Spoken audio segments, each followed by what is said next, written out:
Welcome to the True Tomorrows podcast. I'm Adrian Smith. And I'm Julia Jones. And we're so glad you could join us. Today we're diving into a story that'll make you question If tomorrow's possibilities are really as far off as we think, buckle up. It's going to be a wild ride. I'm going to be your guide through the science and the AI. That makes these stories tick. We'll try to figure out What's plausible. and what's just pure science fiction. Exactly. And if you like what you hear, be sure to hit that rate button And follow True Tomorrows.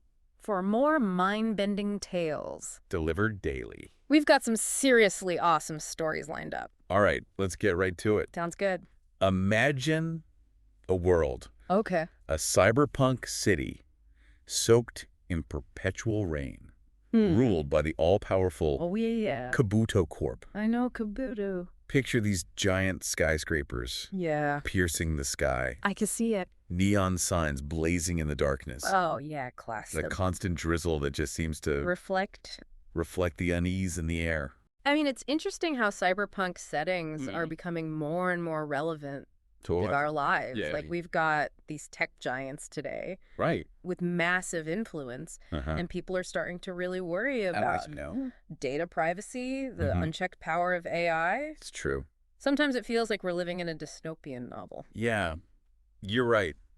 It really does make you wonder how much of this fiction Yeah. is closer to reality than we think. Let's get back to the story, though. Okay, let's go. In this mega city, we meet Kaizo, Kaizo. a cyborg samurai known as the Silicon Ronin. Silicon Ronin. What a name, right? It's so cool. It's like this powerful image. Yeah. You've got this ancient warrior tradition Right. clashing with this cutting-edge technology. Yeah, and it gives you the sense of loneliness, too. Right. Like a lone wolf Exact. who lost his master, and now he's driven by this one. Singular. All-consuming purpose. That's it. I love the visuals I'm getting. Me too. It's Kaizo, with all these like scarred metal augmentations. Yeah. It's like a brutal past you can see, juxtaposed against the sleek technology of Kabuto Corp. That sterile corporate tech. It's such a strong visual representation of the core conflict. You know, The whole story. the individual versus the corporation. A natural Or else it's like the conflict stories. happens to our humanity when we push technology too far. Do we become more machine than human? As we strive for power and control. This is getting deep. I know, right? Okay, so back to the story. Okay. Kaizo is on a rampage He is. through Kabuto Corp headquarters, leaving this trail of chaos and destruction, I can just imagine it. driven by this burning desire for revenge. Makes you And wonder I know. what fuels that kind of rage. In a cyborg, right? Can you program AI? To feel emotions like vengeance. Is there something more to Kaizo? Something human driving him? That's a great question. It's a question that really hangs over the whole story. For sure. We'll definitely come back to that. Okay, so picture this. Okay. Kaizo finally reaches the CEO's office. Uh-huh. This opulent penthouse suite high above the city. Oh, wow. He bursts in, Yeah. ready to face the man who wronged him. Intense. Yeah, the tension is palpable. It's the classic final showdown. It is. The hero's journey culminating. But with cyberpunk, Yeah, things are rarely straightforward. right. There's always a twist lurking around the corner. Oh, there's a twist. I knew it. And it's a big one. Okay, I'm ready. As Kaizo confronts the terrified CEO, Yeah. a screen suddenly flickers to life. Uh. A high-ranking Kabuto Corp executive appears on the screen What? and congratulates Kaizo No way. on a job well done. This is what's so disturbing about how technology can be used, you know? Yeah. It's not just about controlling people physically. It's about controlling information, It's manipulating how people see things. your emotions. It's like puppeteering on a whole other level. And that's the bombshell. Okay. Kaizo's rebellion, his entire revenge mission, Uh-huh. was meticulously planned What? by Kabuto Corp. Oh, my God. His programming, his rage, everything about him Yeah. was all a carefully constructed tool Wow. to eliminate their enemies. They used him. They even turned him against himself. That is chilling. It is. To be manipulated to that extent. I know. To be a pawn in someone else's game. And not even realize it. Wow. That's where we leave off for part 1 of this episode of True Tomorrows. Okay. We've seen how the Silicon Ronin's quest for revenge was completely manufactured. Yeah. And how easily the lines between human and machine Can blur. Wow. Join us tomorrow for part 2, where we'll unravel what this means for us. I can't wait. And how we can avoid becoming Silicon Ronins ourselves. Sounds good. Puppets dancing to the tune of those who control technology. I'll be here. Welcome back to True Tomorrows. We left off with Kaizo, the Silicon Ronin. Discovering that his whole quest for revenge was a setup. By the very corporation he thought he was fighting. Yeah. Talk about a plot twist. That's crazy, right? He was used. Totally.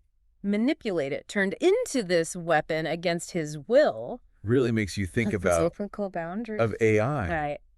As AI gets more complex, how do we avoid this question? Yeah. Can an AI actually feel emotions? Like rage. Or vengeance? Or are they just mimicking human behavior? Based on their programming. Without any real understanding. Of what they're doing. Honestly, it keeps me up at night. Me too. If we can program an AI to feel and act a certain way. But what's stopping anyone? From using them for some other purpose. Like Kabuto Corp did with Kaizo. Like opening Pandora's box. Totally. So this story, it's not just sci-fi fantasy. It's a warning. It's showing us exactly how technology can be misused. And how important it is. To think about the ethics. For AI development. Right. Like we need safeguards. Yeah, we need something to prevent technology. From becoming a tool. For manipulation and control. You're so right. We have to be aware. Of the narratives that we're being fed. By corporations, by the technology itself. Yeah, we can't just be passive. We have to ask tough questions. Like, who benefits from this technology? What data is being collected? How is it being used? We can't just sit back and let things happen. So what does this all mean for us? Are we all destined to become puppets? Like Kaizo? Controlled by the people who hold the reins of technology? I don't think so. You don't? I think knowledge is our best defense. Knowledge. If we understand the potential dangers, we can start figuring out solutions. Okay, I like that. We need to be critical thinkers. Especially online. Yes, especially with all the information we're bombarded with online. So looking back at Kaizo.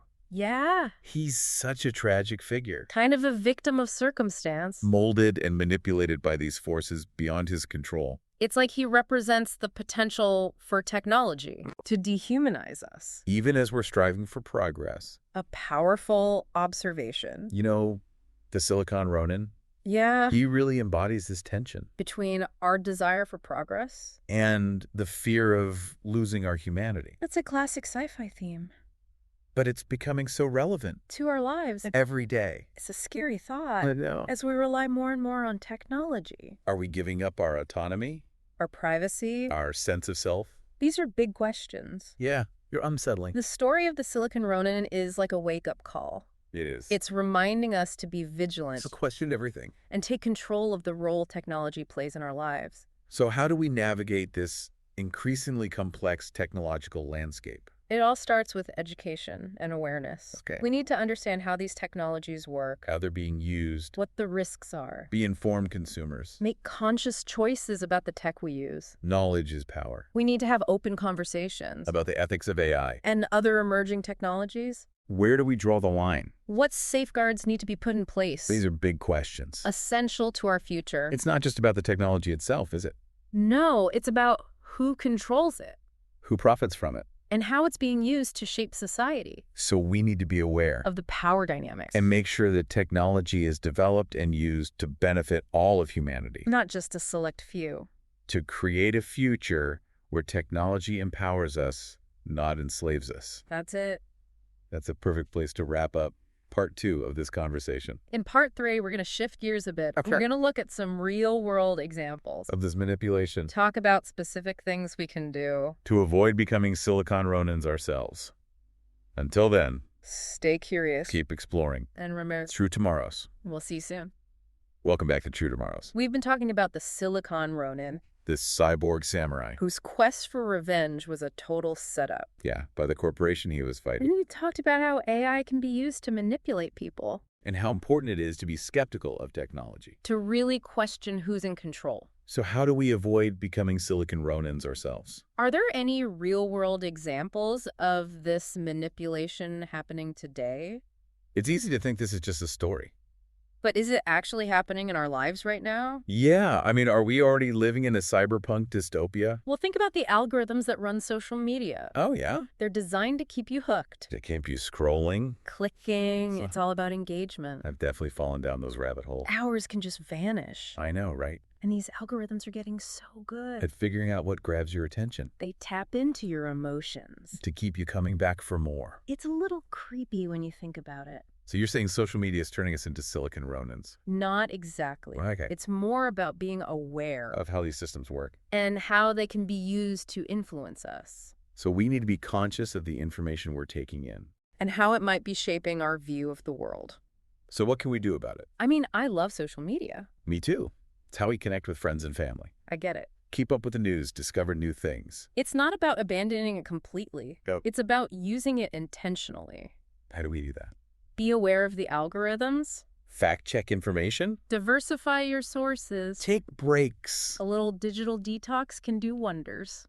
Okay, makes sense. What about other examples? Is this kind of manipulation happening elsewhere? Think about personalized advertising. Oh, yeah. Companies are collecting tons of data. About our online activity. What we buy, our location, our browsing history. And they use that data to target us with ads. Ads designed to appeal to our specific interests. It's always freaky when those ads seem to know what you're thinking. It's like they're reading your mind. I know. It's really effective. It can influence our buying decisions without us even realizing it. We start to think we need these products. Because they're presented as solutions to our problems. It's marketing disguised as helpful suggestions. It's like we're being steered in a certain direction. Without even knowing it. Yeah, and that's what's so dangerous. When manipulation is subtle and widespread. It's hard to even recognize it. So what's the answer? It feels like we're surrounded by this technology. And it's only getting more advanced. So what can we do? The first step is awareness. Okay.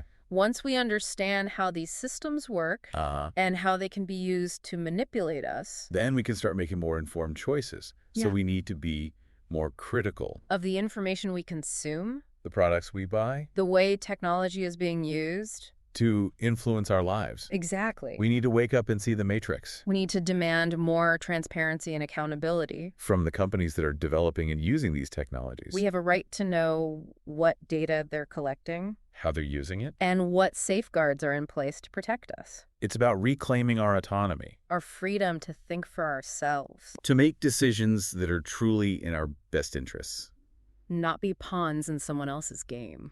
I like that. The story of the Silicon Ronin is a powerful reminder that we can't be passive.